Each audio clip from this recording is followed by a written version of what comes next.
You gave a very lengthy press conference this afternoon, gave a very lengthy statement about your position. Why did you call that press conference? Because it was an unprecedented thing for someone in your position to do. I thought hard and long about what to do in the predicament in which I find myself, and I decided the time had come to put everything out into the open so people can form a judgment. I got fed up of little bits of information dripping into the media for me constantly be asked to comment upon. I thought it best to be open, true and frank, which I hoped I was today at the press conference. And you say there's a drip into the media. Where's that coming from?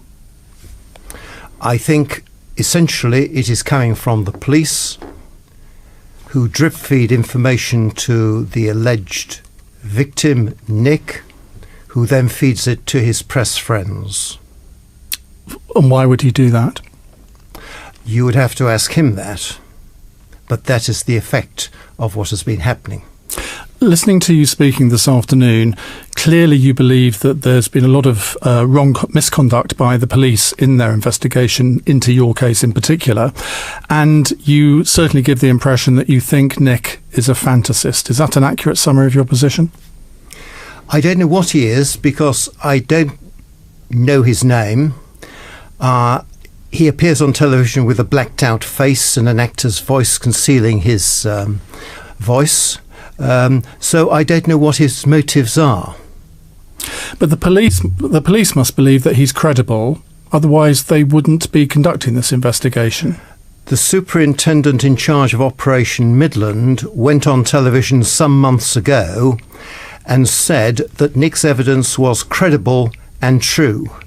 Quite unheard of for a senior officer of that rank to go on television during the course of an investigation to say that a witness was credible and true, particularly with regard to the extraordinary allegations that Nick has made and which I revealed this afternoon.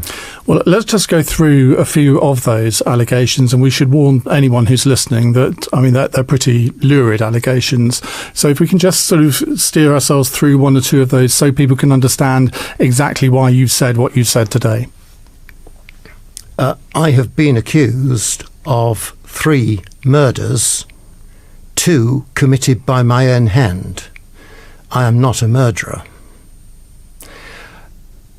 A large number of allegations have been made by Nick against me and others of sexual abuse, torture, grievous bodily harm, rape, etc. They are all false. I know they are false with regard to me.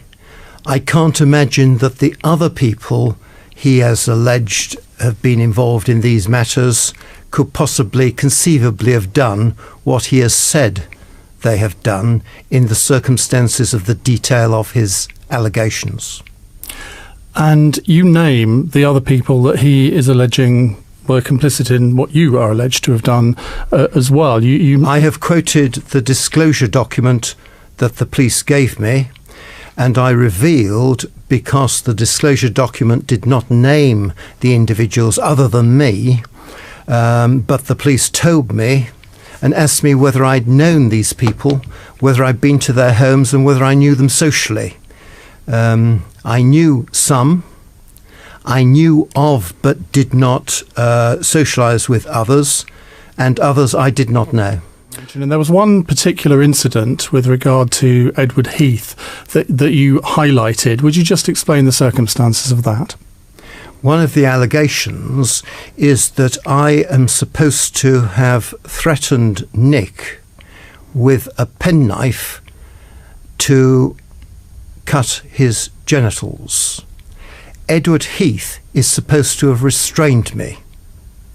It is absolute bunkum.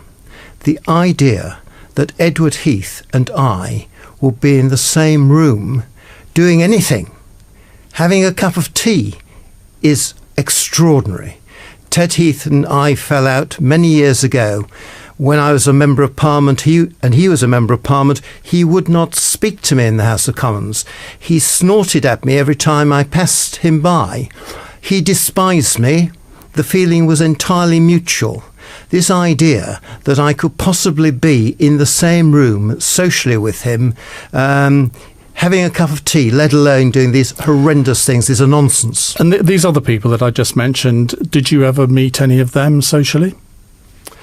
Leon Britton I met in the House of Commons and may have been to a cocktail party with him. I certainly would not socialise with any of the other people on the list. At the time, I may have known them but would not have been socially friendly with them in any way. That's not to say that I haven't met them at a cocktail party. As a Member of Parliament, you meet tens, perhaps hundreds of thousands of people in the work as a Member of Parliament. But I can't consciously think that I was friendly with any of them. You described, I think, during the press conference, all of this as a homosexual witch hunt. Who's leading this witch hunt? I'm not sure. I think there is... allegations have been made for whatever reason, and no doubt the reasons will come out in due course. The police have been gullible enough to swallow them hook, line and sinker. It's time they had a bit of sense. So what's the agenda of those making all these allegations and leading this witch hunt? Why are they doing this, in your opinion? I have no idea. You must have an opinion, otherwise you wouldn't have held the press conference. I do not know. I may have opinions. Whether it's because the person is mad or a fantasist or he seeks a reputation.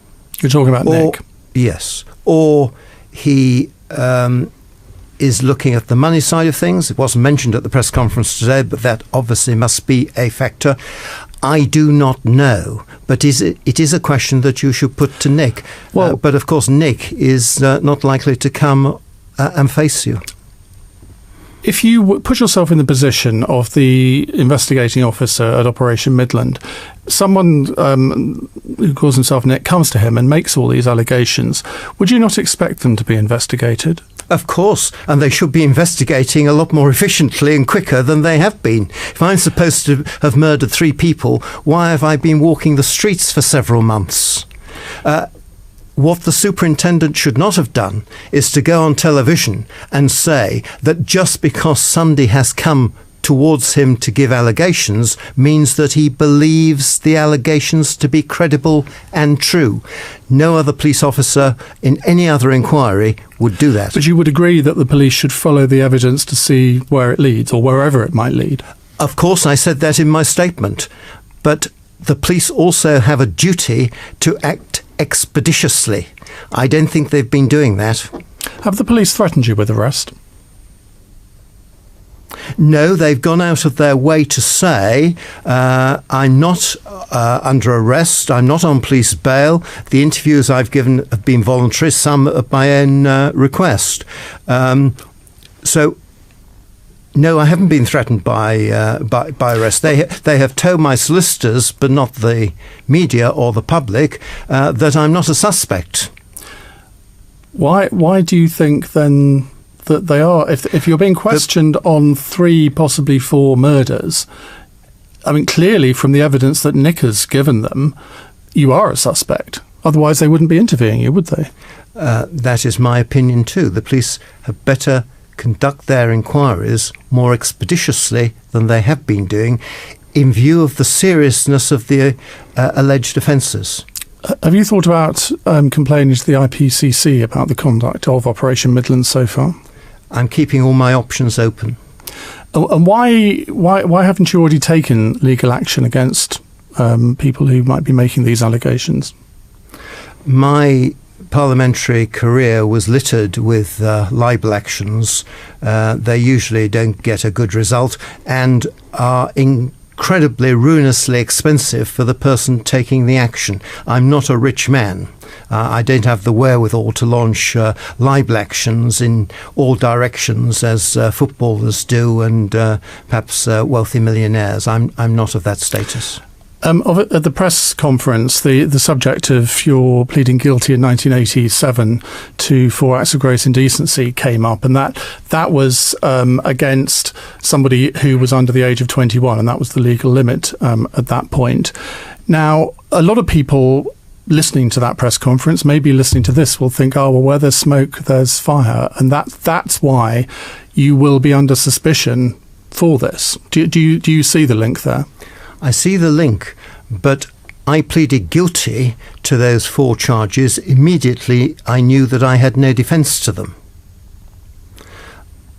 My defence to these charges, to these allegations, is that I didn't do them.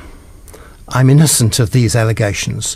What happened in 1987, as you rightly say, was about the age of consent. I didn't meaningfully and knowingly break the law at that time. There was a lacuna in the law making it different in the homosexual to the heterosexual case. That was all consensual. That is a million miles away from what is being alleged against me and other senior figures, many of whom are dead. Have you ever had sex with someone you now think may well have been a lot younger than you thought at the time? Not to my knowledge. The person in 1987 who was wired for sound by a newspaper and made allegations to a newspaper in return for money, was wired and sent into my flat for sound on his own tape, on the press's own tape, claimed that he was over 21. He turned out to be 19. Have you, have you spoken with any of the other people accused about these allegations? No. Quite a number, as you know, are dead. Quite a number are elderly. What do you think? I'm speaking for myself, but I may be speaking, I don't want to be presumptuous, but I may be speaking for some people who cannot answer back. How willing are you to continue to cooperate with the police? Because you said some very strong things about the way the police have conducted this investigation today. You must be reluctant to sort of go ahead with any further interviews. I will try to help the police with their inquiries as best I can. My help has not been much use to them so far, and the manner in which they have treated me during the course of the interviews has been appalling. And have they suggested that they will want to interview you again? No. So this could be the end of the matter? It could be, but I stick to the old adage that there's light at the end of the tunnel. In my case, in my life, it's always been an express train coming towards me. How has this affected you personally?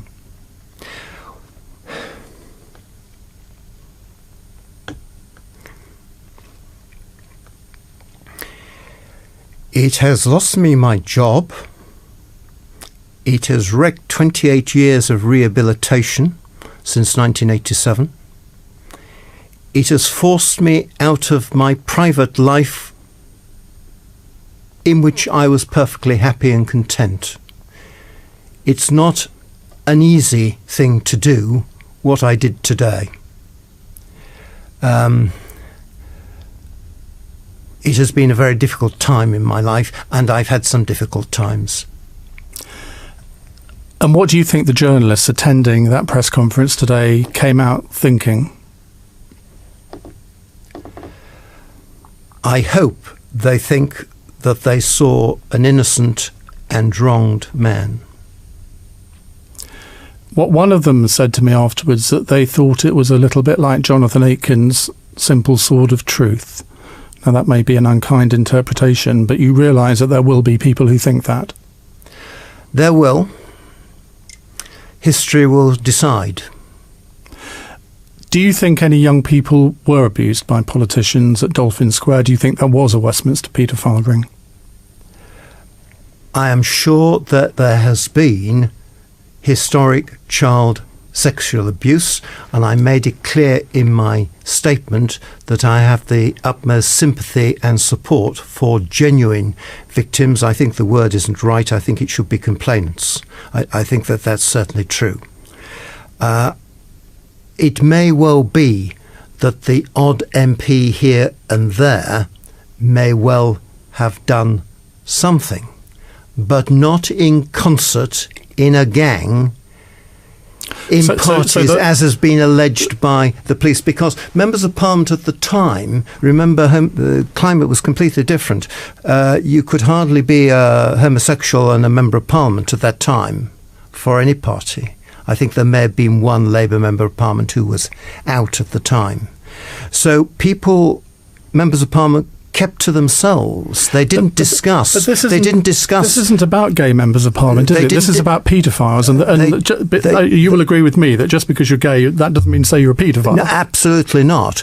But the allegations have been of a homosexual nature, not a heterosexual paedophile nature.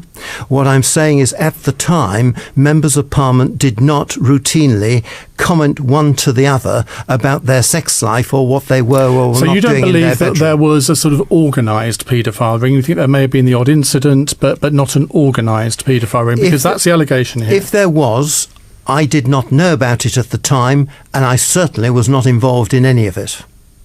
Harvey Procter, thank you. Thank you very much indeed.